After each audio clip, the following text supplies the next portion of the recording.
She showed up in overalls every single morning, welding torch in hand, pulling tourist trucks out of southern Utah canyon walls, while a million people watched, and nobody on the channel ever explained the rodeo trophy she wore on her belt to work every day. That woman was Lizzy Stout, the most recognizable face in Matt's off-road recovery's history, and the one the audience understood least. By the end of this video, you'll know exactly who she was before the camera found her, what was happening in her life that she never talked about publicly, and why the moment she drove away from Hurricane Utah made more sense than anything she ever did on screen. Matt's Off-Road Recovery launched on March 28, 2019. The format was as stripped down as it gets. A soft-spoken towing company owner from Hurricane Utah named Matt Wetzel, a modified Jeep XJ painted yellow and nicknamed the Banana, and real people who had driven their real vehicles into terrain they had no business being in. No manufactured drama, no extreme sports packaging, no algorithm baiting stunts, just a desert, a recovery line, and whatever improvised solution the day required. By every conventional metric, it had no business building an audience. It built one anyway. Within 3 years, the channel crossed 1.5 million subscribers and accumulated over 630 million views. Hurricane Utah, a city most people outside the American Southwest couldn't place on a map, had quietly produced one of the most watched outdoor channels on the platform. What made it work was the same thing that made it impossible to imitate. Matt's business, Winder Towing, was the channel. These weren't staged recoveries designed to look like real callouts. They were actual callouts that happened to have a camera running. The equipment that failed on screen was actual equipment under actual pressure. The people stranded in the canyons were real tourists who hadn't planned on having their afternoon become a YouTube video. The audience could feel the difference between this and everything else in the same genre, and they responded accordingly. Matt's family appeared alongside the crew regularly. His wife Jaime handled the billing side of Winder Towing and showed up on screen often enough that regular viewers felt they knew her. The crew rotated over the years. Rudy, Skeeter, Trevor, Tucker, each one contributing something specific to what the channel felt like as a place. There was a texture to Neor that wasn't produced. The friction between crew members, the patience required to work with stranded strangers, the dark humor that comes from doing physically demanding work in difficult conditions. All of it read as genuine because it was. The audience didn't just watch the recoveries. They watched the people doing them, and the people doing them kept changing, which kept the audience returning. Then in 2020, a new face joined the team. Young, mechanically confident, quick with a welder, and quicker with a response. She walked into the shop and almost immediately became the most talked about crew member in the channel's history. The audience had questions, lots of them. And the biggest question had nothing to do with off-road recovery technique. And if you think that was surprising, stay with me, because this next part is why the whole story matters. From the first moment new viewers found Matt's off-road recovery and saw Lizzy Stout on screen, the comment sections filled with the same question. Is she Matt's daughter? The answer was no. But the fuller answer explained something important about how the channel operated, why Lizzy fit into it so naturally, and why the relationship between her and Matt functioned on a level the channel never quite spelled out for the audience. Lizzy's father is Stuart Stout. Stuart and Matt Wetzel grew up together in southern Utah. They were childhood friends who maintained the friendship into adulthood, which means the Stout family and the Wetzel family had shared history across more than one generation. When Lizzy started working at Winder Towing in 2020, she wasn't entering a professional environment as a new hire being evaluated. She was walking into a workspace run by a man who had known her since she was a child, a man whose family had been part of her family's life for as long as she could remember. That distinction mattered for everything that followed. Matt treated Lizzy with a particular kind of directness and patience, the kind of accountability you extend to someone you actually care about, not to an employee you're managing. There's a specific clip from the channel that demonstrates this more clearly than any commentary about the relationship could. Matt is teaching Lizzy the correct technique for kinetic recovery ropes. He stops mid-lesson, looks at her, and says, "Sorry, I didn't give you good instructions." That sentence, from a man known on the channel for being blunt and practical, not for offering unnecessary apologies, said everything about how he viewed her place on the team. He wasn't evaluating her performance. He was taking responsibility for her learning. That is a distinction that comes from a relationship older than any job title. Lizzy addressed the public speculation herself in April 2022. She posted a photo on Instagram standing between Stuart Stout and Matt Wetzel and added text labels to identify each man. Stuart got "my dad," Matt got "not my dad" with the hashtag "dads are the best." The post closed the question without drama, while confirming what regular viewers had already sensed but couldn't quite articulate. The relationship between Matt and Lizzie operated on a level of trust that went beyond a standard employer and employee dynamic. She wasn't his blood. She wasn't just staff. She was the daughter of the man who had grown up alongside him. But here's the part that changes everything about what you just heard. The version of Lizzy Stout that MOR showed was a young woman who could weld, operate a winch, read terrain, and handle herself in remote conditions that most people would never willingly put themselves in. That version was real. None of it was performance. The skills were genuine, and the conditions were uncontrolled. What the channel didn't show was the other half of who she was. When Lizzie clocked out from the shop, she competed in rodeo. Not casually, with the kind of fluency that comes from years of serious practice and genuine attachment to working livestock, not from occasional weekend participation. She rode horses. She played volleyball at a competitive level. She swing danced. She was a member of the Washington County Farm Bureau, which is not a social affiliation. It's an institutional identity tied to agricultural land and community in a way that takes years to build. And then there was the belt buckle. Lizzie wore a specific belt buckle to work every single day. Ornate, engraved, heavy, the kind of hardware that gets handed to you in an arena in front of a crowd after you've beaten everyone else competing for it. Rodeo belt buckles are not fashion accessories in the communities where they come from. They are documentation. They tell everyone who understands the context exactly what you did to earn them and roughly how long it took. Lizzie had won hers in a rodeo competition. She wore a rodeo trophy to the MOR job every day, on camera, in videos that accumulated hundreds of thousands of views.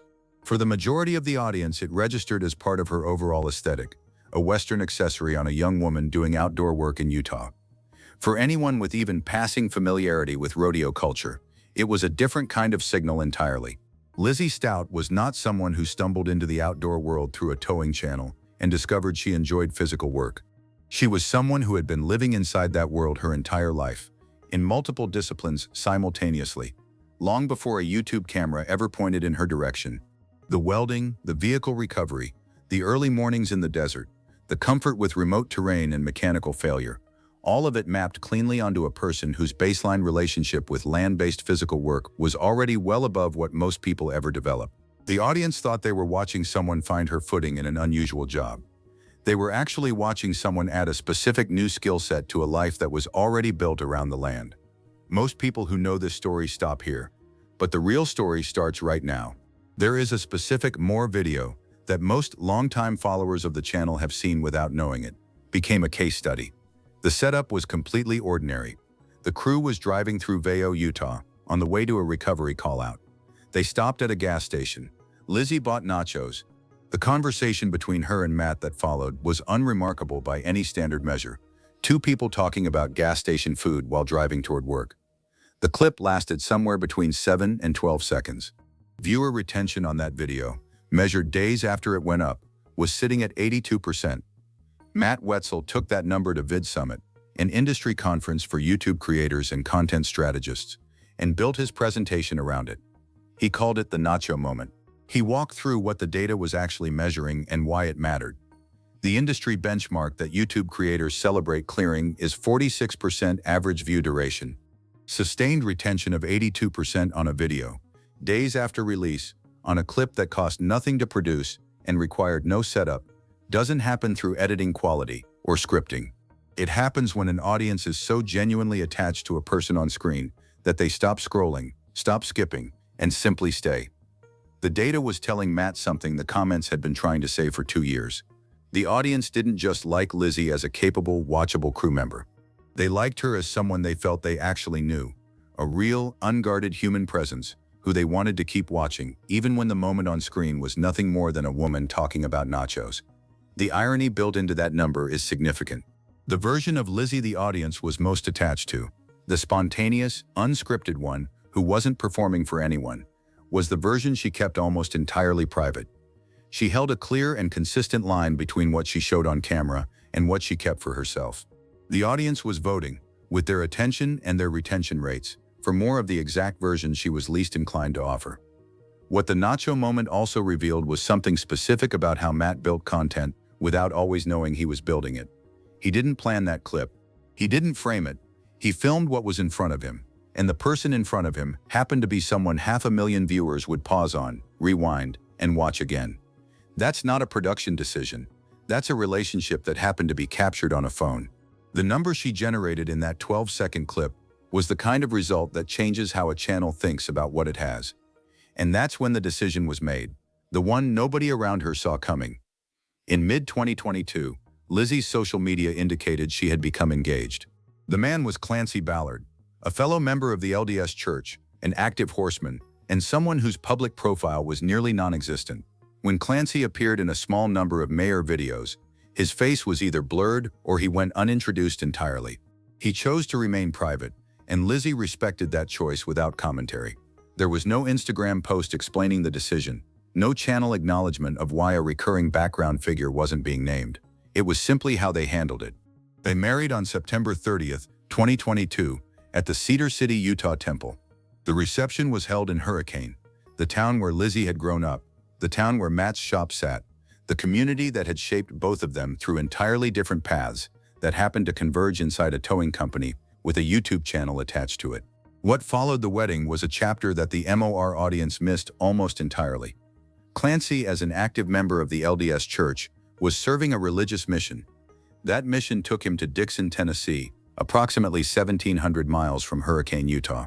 Based on his social media activity, he was on that mission for months, spanning late 2022 into early 2023, which meant that Lizzy, newly married, continued showing up at the Winder towing shop, filing into the banana, and filming content for a channel with over 1 million subscribers, while her husband was living in a different state. She kept this almost entirely to herself. No public posts about the distance, no channel content that addressed it even in passing, no Instagram caption that acknowledged the situation. She showed up, did the work, and maintained the separation between her personal life and her on-screen presence, with a discipline that most adults significantly older than her would struggle to replicate. Regular viewers saw a young woman who looked settled, committed to the job, and unbothered. The reality underneath that image was considerably more complicated than anything the channel was showing. She never talked about this publicly, until now. In early 2023, Lizzy told the channel she was scaling back to part-time hours. The stated reason was direct and uncomplicated. She wanted to spend more time with Clancy and contribute to his family's ranching operation in Kane County, Utah. The ranch required actual, sustained labor, cattle to care for, land to manage on a schedule set by the animals and the season, rather than an upload calendar, horses that needed daily attention, and the kind of mechanical and logistical problem-solving that a working agricultural operation demands 7 days a week without exception. This was not a situation where an extra hand would be appreciated. It was a situation where someone who understood livestock and terrain and physical land management was needed as a genuine contributor. Lizzy was that person. The MOR audience responded across a wide range. Some viewers were immediately supportive. Many were confused. A significant portion of the comment sections speculated about what wasn't being said, whether there had been conflict behind the scenes, whether something had happened between her and Matt, whether this was actually her choice, or whether the framing was covering something else. The record is clear. Lizzy left on good terms. Matt confirmed it. The documentation of the channel's history records the departure plainly. She left in late July 2023 because her passion was ranching, not vehicle fabrication. The two were not in conflict over it. The pattern of how Mar handled departures was already well established by that point. Rudy had left in April 2022. Skeeter and Trevor had gone in late 2022. Tucker had followed shortly after. Each exit generated its own wave of comment concern. Each time, Matt's response was the same. People have their own lives. The channel keeps going. Nobody was pushed out. Lizzy's exit followed the same pattern, with one specific difference. Matt bought her a truck, a black 12th generation Ford F-150 FX4. Lizzy had mentioned on the channel more than once that her dream vehicle was a green Ford Raptor. Matt bought her the F-150 instead. Not the exact truck she'd described wanting, but a farewell gift from a man who had known her father since they were both teenagers growing up in the same Utah Valley. A man who had watched her arrive at the shop as someone he'd known since childhood, and who had watched her leave as a skilled mechanic with hundreds of hours of field experience and more than 100,000 people who followed her personal account. She drove out of Hurricane in that truck, headed toward Kane County. The channel's comment sections began asking one question within hours: is she coming back? Here's what the comments kept asking, and here's the answer they never got until now.